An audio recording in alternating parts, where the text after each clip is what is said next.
啲房產經紀咧，成日都叫人哋買樓，咁佢自己會唔會買㗎？咁佢哋買嘅又係咩樓啊？Hello，大家好。咁我哋今日咧就喺呢個肇慶新區華僑城天鵝堡呢一度㗎。咁我哋今日點解要嚟拍呢個華僑城嘅天鵝堡咧？有睇開我頻道嘅朋友咧，應該有了解到啦。其實我一直以嚟咧就冇推介過大家買呢個樓盤嘅。咁可能大家咧又會覺得好奇怪。咁你一直都唔推介買呢度嘅話咧，點解你今日又嚟過嚟拍呢個樓盤咧？咁呢個問題咧就係因為咧，我其實就好早就買咗呢一度嘅。咁舊年咧就呢個樓盤咧就加返呢個業主群啦，咁就好多粉絲喺群裡面認出我。今年咧有一個粉絲加咗微信之後咧，佢突然就問我，點解你自己會買呢一度嘅咧？咁樣我就同嗰個粉絲去解釋啦。我話咧，其實我買呢間屋咧，目前嘅原因咧就唔係打算攞嚟住嘅。我哋係7個同行朋友咧一齊買嘅，一次過咧就買咗7間。我哋其中咧只係有1個人目前係用嚟住嘅。其餘6間咧都係諗住咧為咗個學位。同埋因為呢一個樓盤咧，就離呢一個肇慶新區嘅產業園比較近，咁佢嘅租金回報咧就比較高，即係我哋嘅出發點就係咁簡單嘅。佢聽完咧，其實都比較大疑問嘅，因為佢對呢一個學位嘅情況咧，同埋呢一個樓盤嘅租賃情況咧，就唔係好了解嘅。佢諗唔明白點解我會為咗一個學位去買呢一間屋㗎。咁我哋先嚟睇睇下呢一個學校先啦。呢個樓盤咧，佢所在個區域嘅學位咧，就係呢個肇慶新區16小嘅。呢間學校咧就係肇慶咧比較出名嘅一個學校嚟嘅。然後咧，我比較鍾意嘅咧就係佢呢個學校嘅環境啦。其實我買呢間屋嘅最主要原因咧，一係因為呢個學校啦，第二個咧係因為我可以好低成本咁樣去持有呢個學位啦。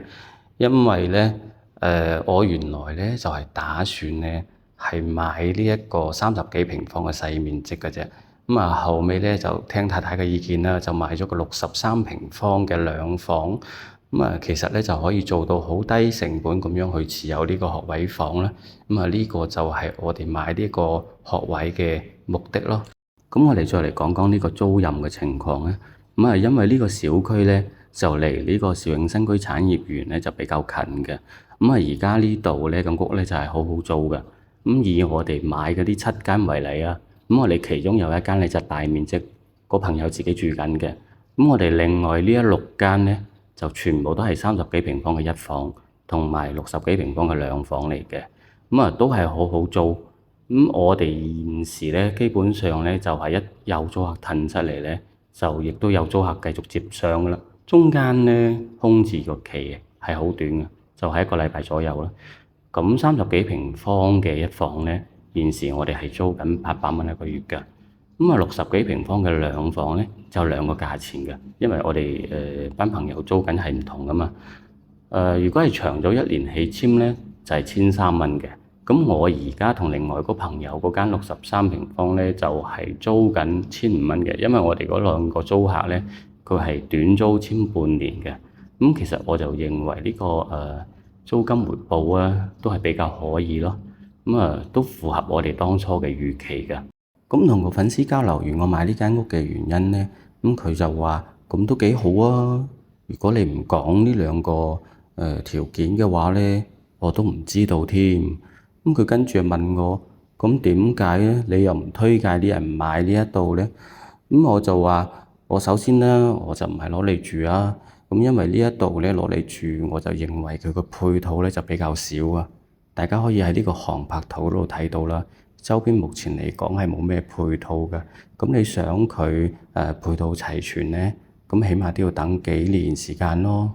個粉絲聽完咧，佢就話：唔係啊！我嚟呢度返香港好方便啊，離呢個肇慶東站好近啊。同埋我平時出去咧，我哋一係就揸車，一係就打滴滴。都好方便㗎。咁我話咁你生活配套咧？佢話去廣利咪得咯。我廣利鎮幾好啊，尤其係嗰間中醫院幾正啊。佢話我當時都係睇 YouTube 啲人介紹間中醫院，我幾鍾意，咁就過嚟睇呢度。我都聽完，我係比較愕然㗎。我話咁簡單㗎？佢話係啊。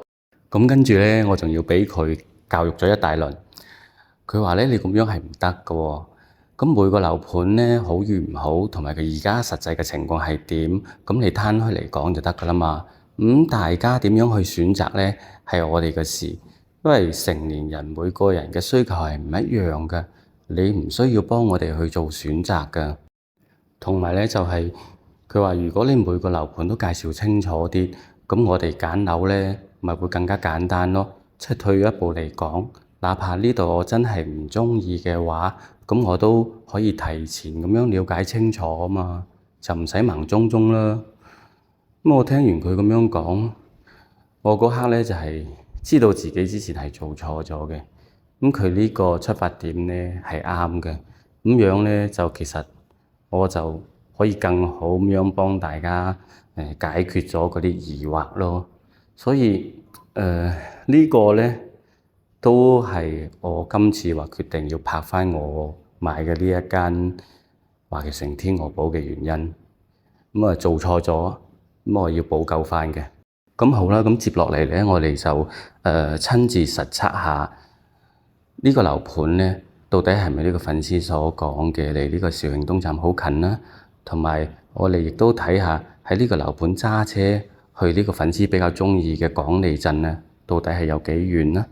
了解完呢兩個問題之後，我再帶大家入去睇睇呢個樓盤嘅房源係點樣嘅。咁好啦，咁我哋而家咧就從呢個華僑城嘅天鵝堡出發去呢個肇慶東站嘅。咁今日咧就係我太太揸車嘅，揸佢呢部愛車福士嘅甲蟲，因為佢咧話我平時揸車太快啦，時間上唔係好準確，咁所以今日咧我就係乘客，我太太就係司機。咁啊慣例啦，我哋趁而家咧揸車去嘅路上咧，仲有啲時間咧，咁我哋就回答下近段時間啲粉絲問嘅問題啦。咁而家揸車就首先講呢個駕駛證嘅問題先啦。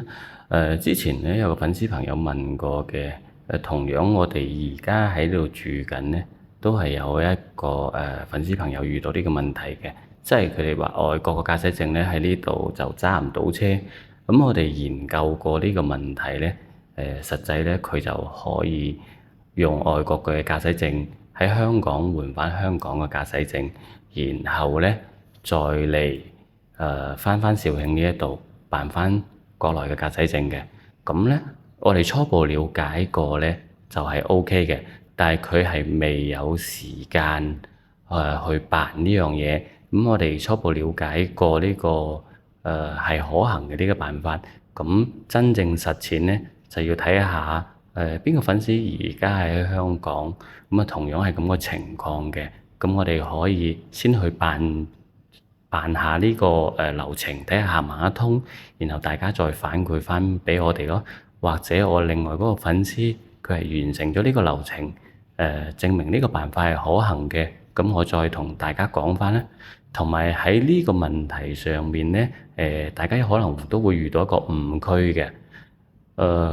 我哋呢個粉絲朋友都係會以為咧，我如果而家個外國駕駛證，我又攞返香港駕駛證，咁再喺香港駕駛證再攞返國內駕駛證，咁我香港駕駛證使唔使審啊？咁啊其實係唔需要嘅。你只要攞香港駕駛證返嚟，國內攞咗駕駛證之後咧，咁香港嘅駕駛證你係唔需要去理會嘅。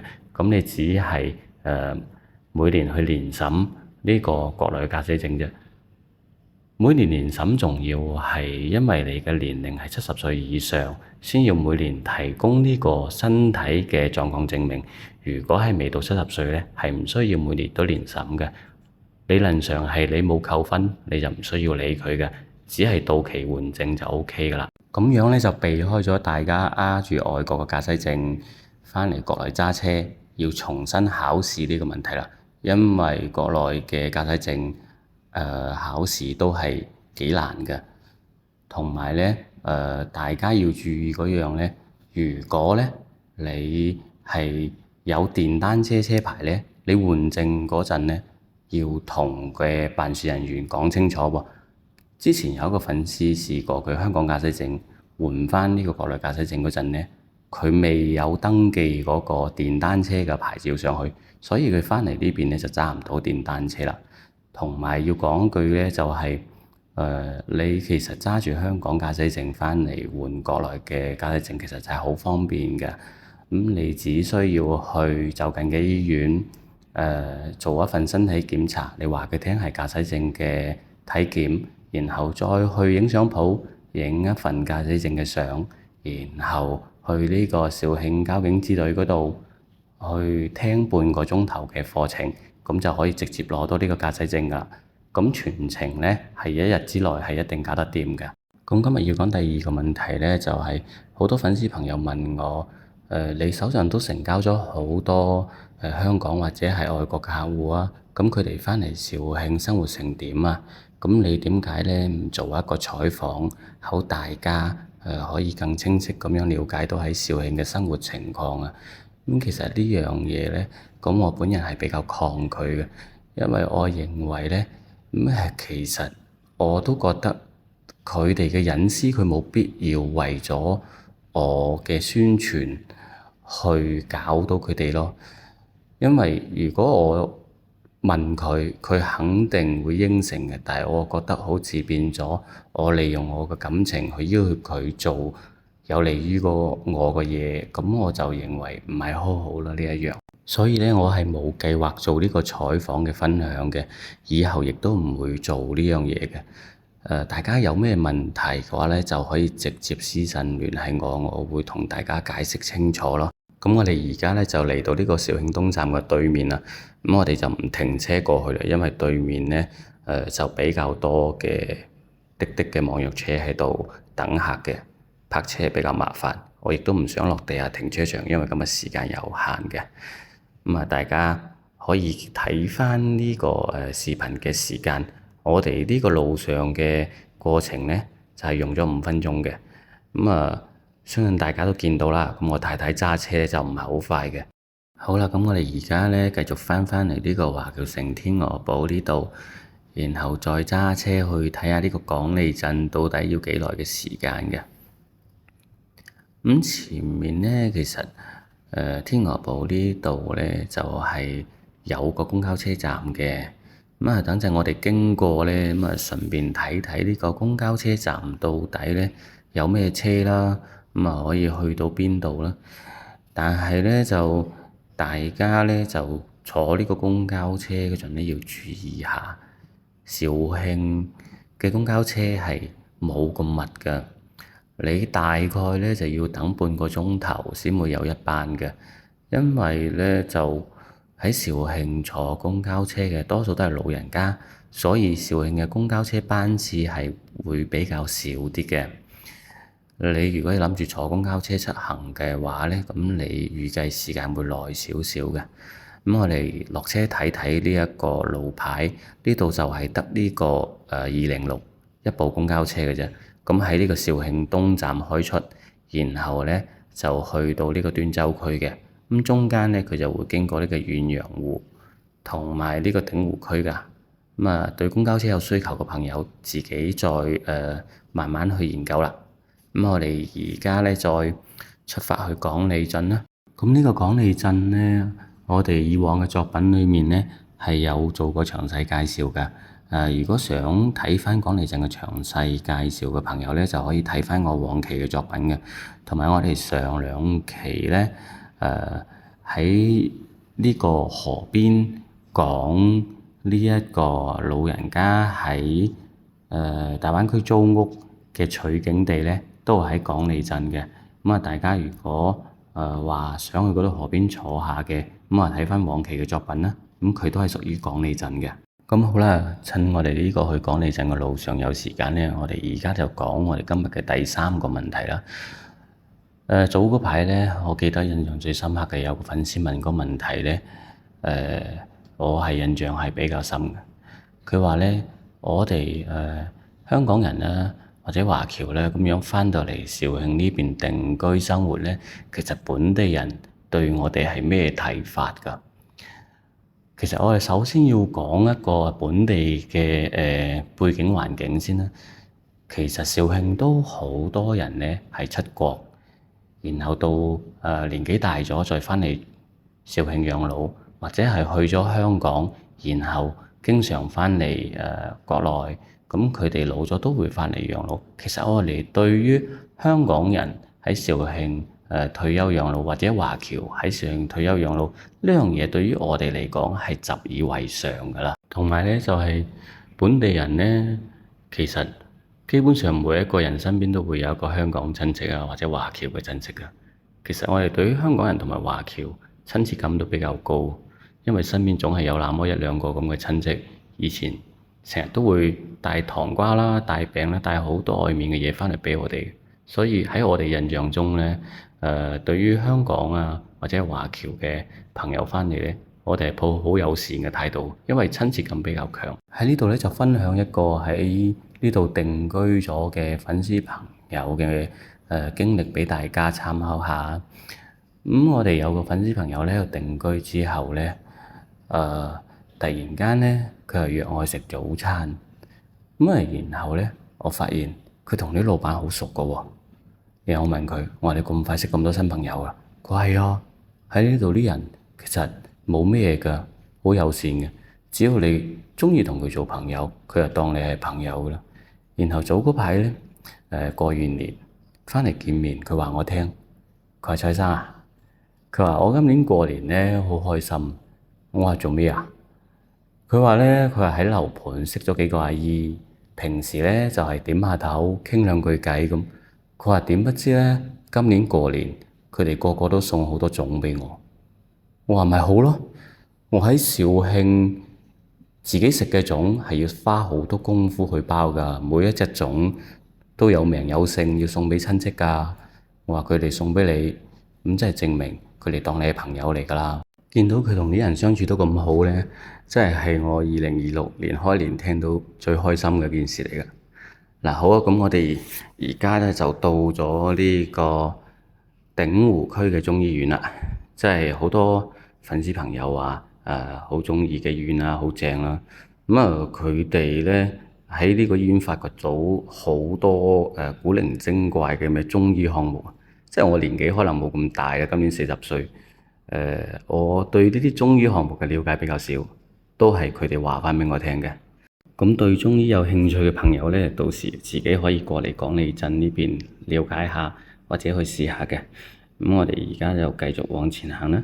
其實我哋講下講下唔記得咗，頭先其實前面嗰個路口咧，左轉已經可以入到廣利鎮嘅鎮中心商業中心嘅。不過我哋就急住過嚟睇睇呢個廣利鎮嘅中醫院。頭先傾住偈唔記得咗介紹。其實廣利鎮咧嘅歷史咧係好悠久，好悠久。我哋真係每次拍視頻咧，其實因為時長嘅問題咧，就真係冇好詳細咁去介紹過廣利鎮咧到底有咩歷史文物啦，或者老字號啦嗰啲嘢咯。嗰啲咧就留返你哋慢慢咁樣去發掘咧，因為都係嗰句咧，我鍾意嘅你唔一定鍾意啦。反正就你想揾嘅嘢，廣利鎮都會揾到，因為大家見啦，我哋而家行呢條主路兩邊都係好多嘅商鋪啦，同埋好多嘅商戶嘅。其實你行入嗰啲橫街咧，或者啲巷裡面咧，就會有好多驚喜嘅，因為基本上咧，肇慶就係咁嘅，路邊咧就係有啲好新開嘅商戶啦。其實啲老字號咧就係全部咧喺啲細嘅街啦，或者橫街啦、雜巷裡面啦。因為相對嚟講咧，佢哋係做熟客生意啦，然後咧就唔係主街咧，個鋪租咧就會平好多嘅。咁相對嚟講咧，佢嘅出品就會更加實惠啦。對於佢嚟講，佢嘅經營壓力又會細好多啦。咁佢存在嘅時間先會更長啦。咁啊，而家我哋喺呢一度咧，屬於講你嘅主要街道啊。咁我哋之前我記得有一期咧，我哋係有拍過呢度早上嘅趁墟嘅情況嘅。咁我哋呢度實測落嚟咧，其實喺華僑城天鵝堡咧，嚟到呢個廣利鎮嘅中醫院咧就係5分鐘嘅。咁啊，到達呢個廣利鎮嘅城中心咧，其實6分鐘就 OK 噶啦。咁我哋而家咧喺呢個廣利鎮嘅咖啡店呢度咧飲杯嘢，然後我再翻去為大家介紹下呢個華僑城天鵝堡嘅戶型啊。好啦，咁我哋而家咧就翻嚟呢個華僑城天鵝堡呢一度。咁啊，其實咧華僑城天鵝堡咧，佢現時咧係一個停工狀態嘅，因為咧呢邊國內啦，呢個房地產行情唔係幾好啊。咁佢就只係起咗4棟樓，然後後面嗰啲咧就係冇再開發嘅。咁我哋今年開年翻嚟之後聽到嘅消息咧，就係5月份左右咧會重新復工嘅，包括呢個華僑城天鵝堡對面個卡樂星球啦。呢個消息咧就你聽下咯，就我又唔敢話係100%確定。咁裡面啲人係咁講，咁我係咁樣話翻俾你聽啦。咁啊而家咧華僑城天鵝堡嘅正門咧係未搞掂嘅，所以我哋咧要從呢個側門入去嘅。同樣都係啦，呢個小區花園咧，其實咧就可以講話成個上新區最大係佢嘅，但係因為佢現時起好嘅只有4棟樓，所以咧小區花園開放嘅咧只係佔咗1/10都唔到，所以今日咧我哋就唔會詳細去拍呢個小區花園嘅，因為目前嘅面積係比較細嘅1/10。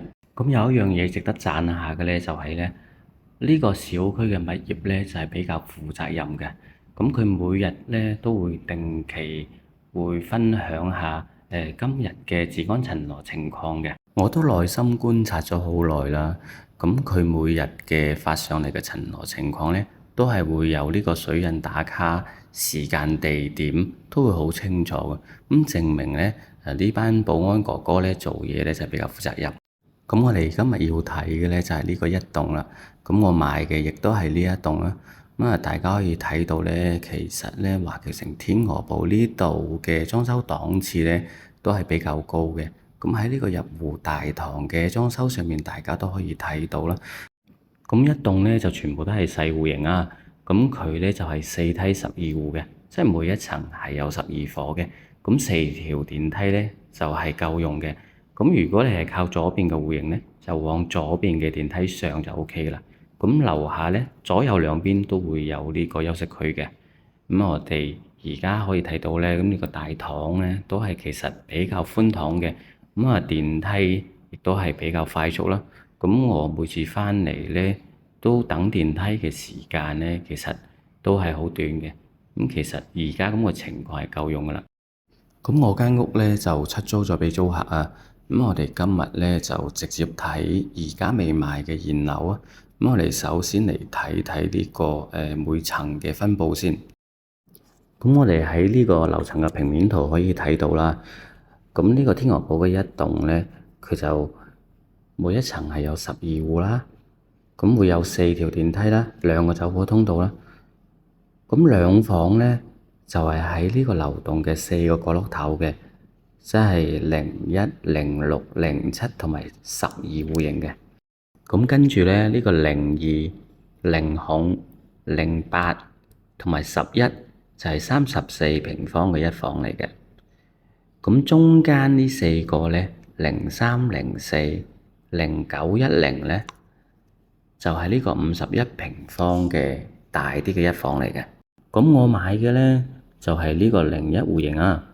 咁啊而家2房咧就係得呢個06戶型係有貨嘅。咁我哋而家咧就去睇睇呢個33樓嘅06戶型咧，就係63平方嘅2房。咁佢嘅總價咧就係39萬。咁啊現時呢個就係現樓實景嚟噶啦。咁如果要買呢個單位咧，佢就係咁嘅情況嘅。交樓之前咧，發展商係會幫你做好呢個衞生整潔嘅。呢個戶型嘅特色係在於咧，呢個洗手間同埋呢個廚房都係可以望到好靚嘅江景嘅。咁對面係嶺南最大嘅江心島燕洲島。咁啊，呢個洗手間出嚟右手邊咧就係呢個次臥嚟嘅。呢個次臥望返咧就係呢個內園。咁佢因為比較高啦，咁都可以望到遠處嘅景色啦。咁呢個房嘅空間咧就係都比較夠用嘅。咁我哋而家睇到所有嘅裝修都係發展商嘅標準裝修嚟㗎啦，交樓就係咁個樣嘅。咁啊，呢個就主人房，主人房都係望內園嘅。咁我哋再行返出嚟咧，睇睇呢個露台。咁呢度嘅露台咧就唔可以講話好大，但係就夠用咯。咁啊，放洗衣機啦，同埋晾衫咧都冇問題嘅。咁呢個露台嘅景觀都 OK 嘅。我哋再嚟返呢個門口位，睇睇呢個廳，同埋呢個廚房。廚房喺門口嘅右手邊。咁呢個廚房咧係比較大嘅。呢個63平方咧，呢個廚房算係好大㗎啦。嗱，呢個廚房望出去就可以望到呢個江景㗎啦。咁望住江景煮飯咧，我覺得呢個都係比較好嘅享受嚟嘅。咁呢個63平方嘅兩房就睇完啦。咁我哋而家再嚟睇睇呢個34.9平方嘅一房一廳。雖然咧帳面上睇呢個面積比較細嚇，但係佢就屬於麻雀雖小五臟俱全咯。呢個戶型嘅廳咧同衞生間嘅空間咧都係足夠用嘅。咁啊，值得讚下咧就係呢個主人房咧算係比較大嘅，但係咧就係佢晾衫咧就要喺呢個主人房嘅窗外面晾嘅，因為佢原來個露台位咧就係做咗呢個廚房嘅。咁啊，如果你話冇廚房嘅需求嘅話咧，咁你就可以將個露台位以後自己改翻成呢個晾衫嘅區域嘅。咁我哋可以睇到呢個廳咧就係面積細細啦，但係如果係一兩個人用咧係夠用嘅。咁啊，呢個就係廚房啦。咁廚房咧就係喺其他戶型嘅露台上面做出嚟嘅。咁呢啲裝修咧就係發展商包㗎啦。咁呢個咧就係33樓嘅34.9平方嘅一房一廳。咁佢嘅總價係23萬。咁如果唔中意33樓咧，佢樓下仲有幾戶可以揀嘅，價錢都係差唔多嘅。咁如果覺得呢個34.9平方嘅一房稍為細啲嘅，咁我哋可以睇睇呢一個51平方嘅一房一廳嘅。咁啊，呢個咧相對嚟講比呢個34.9平方嘅咧就會大好多，闊落好多。如果兩個人住咧，呢個會更加舒適嘅。咁佢廚房咧就會比呢個34.9平方嘅一房一廳咧闊落好多。咁佢唯一嘅缺點咧就係呢個洗手間咧稍為黑少少。因為佢係喺流動之間嘅通風井嗰度採光嘅，但係呢個主人房咧就好光猛嘅。咁佢主人房一個闊落啦，第二個採光會好啲啦。咁啊，第三個咧，咁佢個景觀咧就係比較靚嘅。咁啊，佢可以睇到呢個江景嘅。咁我哋現時睇緊呢個51平方嘅一房一廳咧，佢所在嘅樓層就係19樓嘅。啊，點解拍19樓咧？因為最高係呢一個樓層啦，現時嘅現貨。咁下面仲有幾套樓層低啲嘅。咁我哋可以睇到啦，佢都係一個精裝嘅狀態啦。咁呢個入戶嘅鞋櫃都做好嘅。咁呢個客廳咧就比較闊落嘅。然後咧呢個51平方嘅一房一廳咧，咁佢就係有露台嘅。咁啊，露台咧相對嚟講係比較闊，然後咧景觀咧就比較靚嘅，可以望到西江啦、羚羊峽啦，同埋呢個燕洲島嘅。咁佢嘅總價咧就係31萬嘅。咁如果係考慮買一房嘅朋友咧，呢個戶型咧住落去咧會比較舒適好多嘅。好啦，咁我哋今期呢個肇慶新區華僑城天鵝堡嘅一棟細戶型咧就介紹完啦。如果粉絲朋友咧有其他方面嘅問題需要再了解，或者對大面積戶型有興趣嘅朋友咧，都可以喺呢個評論區嗰度留言通知我㗎。咁我哋今期嘅節目呢，就講解到呢度啦。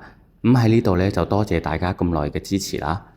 咁如果對肇慶新區房產方面呢，有其他問題嘅朋友呢，就可以加我呢個視頻右上角嘅微信啦，或者直接撥打我呢個國內嘅電話聯繫我㗎。肇慶大房哥，專業買好房，我哋下期見。